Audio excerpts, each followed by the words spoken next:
શાળામાં સુરક્ષા આટલી નથી. આ છોકરો જે હતો એ મુસલમાન હતો અને એને મારા ફ્રેન્ડ નયનને ચાકુ મારી દીધો. ત્યાં આગળ માતાજીનું મંદિર છે ત્યાં આગળ એ દોડીને અહીંયા સ્કૂલ પ્રિમાઇસીસમાં આવ્યો અને ફીસ કાઉન્ટરના આગળ પડી ગયો. અડધો કલાક એ પડ્યો હતો પણ કોઈએ એમ્બ્યુલન્સ નહીં બોલાવી. લાસ્ટમાં જઈને એના પેરેન્ટ્સને એને રિક્ષામાં હોસ્પિટલ લઈ ગયા. અરે અમદાવાદમાં ખોખરામાં આવેલી 7 ડે સ્કૂલની અંદર મુસ્લિમ છોકરાએ હિન્દુ ધર્મના છોકરાની હત્યા કરી છે.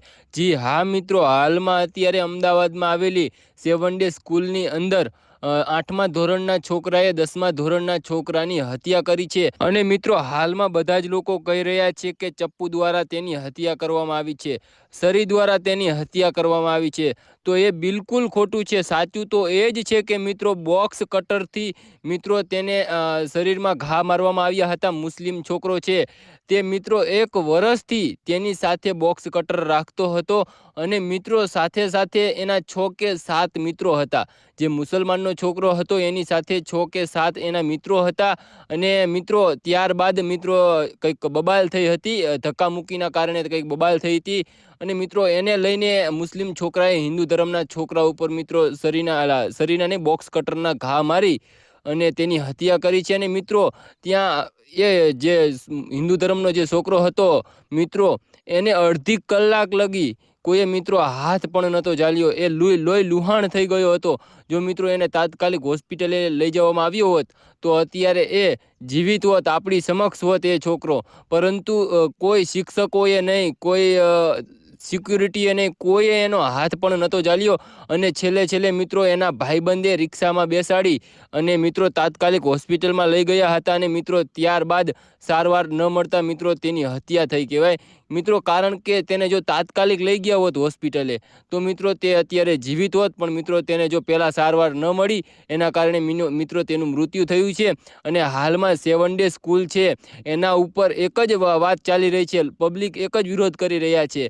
કાં તો આ જે સ્કૂલ છે એને સીલ મારી દો, એને બંધ કરી દો, અને કાં તો આ સ્કૂલની અંદર બધા જ ગુજરાતી છોકરાઓ ભણવા જોઈએ, બધા જ હિન્દુ ધર્મના છોકરાઓ ભણવા જોઈએ, કાં તો આ સ્કૂલ ઉપર બુલડોઝર ફેરવી નાખો. અત્યારે આ એક જ માંગણી ચાલી રહી છે. અને મિત્રો અત્યારે અમદાવાદની અંદર 7 ડે સ્કૂલ છે એના કારણે મિત્રો બીજી 200 જેટલી સ્કૂલો પણ અત્યારે બંધ થઈ ગઈ છે અને ઓનલાઈન દ્વારા તેમને ભણાવવામાં આવી રહ્યા છે. જે બાળકો ભણી રહ્યા છે તેમને ઓનલાઈન ભણાવવામાં આવી રહ્યા છે.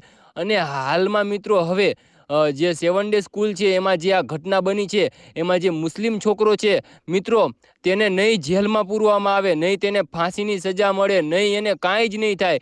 કારણ કે મિત્રો 18 વર્ષથી ઓછી ઉંમર હોય તો એને નથી જેલમાં પૂરવામાં આવતો કે નથી તેને ફાંસીની સજા મળતી. એ હત્યા કરે તોય મિત્રો તેને કાંઈ જ ગુનો નથી લાગુ પડતો. પોલીસ જે છે તે ત્યાં લઈ જશે, પૂછપરછ કરશે. અને મિત્રો જે મુસલમાનનો છોકરો છે જેને હત્યા કરી છે ને એના પપ્પા આજથી 20 વર્ષ પહેલાં પણ મિત્રો ચોરીના કેસમાં આવેલા છે. અને મિત્રો હવે જે આ મુસલમાનનો છોકરો છે એનો એક ચેટ વિડીયો પણ અત્યારે સોશિયલ મીડિયામાં વાયરલ થયો છે.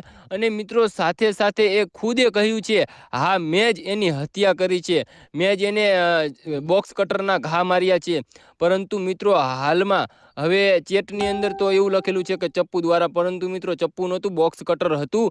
અને ઘણા બધા મિત્રો લોકો છે અત્યારે એવું કહી રહ્યા છે કે જે મુસલમાનના છોકરાએ જે આપણા હિન્દુ ધર્મના છોકરાની હત્યા કરી છે એના ઘર ઉપર પણ બુલડોઝર ફેરવો અને આ જે 7 ડે સ્કૂલ છે એના ઉપર પણ બુલડોઝર ફેરવો. અત્યારે લોકોની એક જ માંગણી છે. અને મિત્રો હવે આપણે એક વાત કરીએ ને તો મિત્રો જે છોકરાનું મૃત્યુ થયું છે એના દિવ્ય આત્માને શાંતિ મળે એ માટે કોમેન્ટની અંદર ઓમ શાંતિ જરૂરથી લખી દેજો. અને હવે મિત્રો તમે ખુદ કહેજો કે આ જે બાબત થઈ છે એ હિન્દુ ધર્મના બાબત જે છોકરો છે એના માથે જે આ ઘટના બની છે એ બનવી જોઈએ આગળ કે ન બનવી જોઈએ. જો મિત્રો આવું જ થશે તો હિન્દુ ધર્મ છે મિત્રો એ કોઈ દિવસ એક નહીં થાય. અને મિત્રો હવે હિન્દુ ધર્મને એક થવું જોશે. અત્યારે ઘણા બધા જે મોટા સાધુઓ છે એ પણ અત્યારે વિડીયો વાયરલ કરી રહ્યા છે બોલીને. અને હવે મિત્રો આ જે ઘટના બની છે એને લઈને અત્યારે 7 ડે સ્કૂલની અંદર એક જ વાત ચાલી રહી છે, કાં તો આ સ્કૂલને સીલ મારો, કાં તો આ સ્કૂલને બંધ કરો, અને કાં તો આ જે સ્કૂલ છે એના ઉપર બુલડોઝર ફેરવો, અને કાં તો આ સ્કૂલની અંદર બધા જ હિન્દુ ધર્મના છોકરા ભણવા જોઈએ. હવે મિત્રો આ જે ચર્ચા છે એ અત્યારે મિત્રો મોટી થઈ ગઈ છે. હવે મિત્રો અડધી કલાક લગી એ છોકરાનો કોઈ શિક્ષકોએ કે કોઈ સિક્યુરિટીએ તેનો હાથ પણ નહોતો ઝાલ્યો અને મિત્રો જો એને પહેલાં સારવાર મળી હોત તો તે અત્યારે આપણી સમક્ષ હોત. અને હવે મિત્રો તેના દિવ્ય આત્માને શાંતિ મળે એ માટે કોમેન્ટની અંદર ઓમ શાંતિ જરૂરથી લખી દેજો. અને અમારી ચેનલની અંદર નવા આવ્યા હોય તો મિત્રો જરૂરથી એક સબસ્ક્રાઈબ કરી દેજો. અને હવે મિત્રો આપણે આ વિડીયોને અહીંયા પૂરો કરી ફરી એક નવા વિડીયો સાથે મળીશું. ત્યાં સુધી તમને બધાને મારા તરફથી જય જય દ્વારકાધીશ.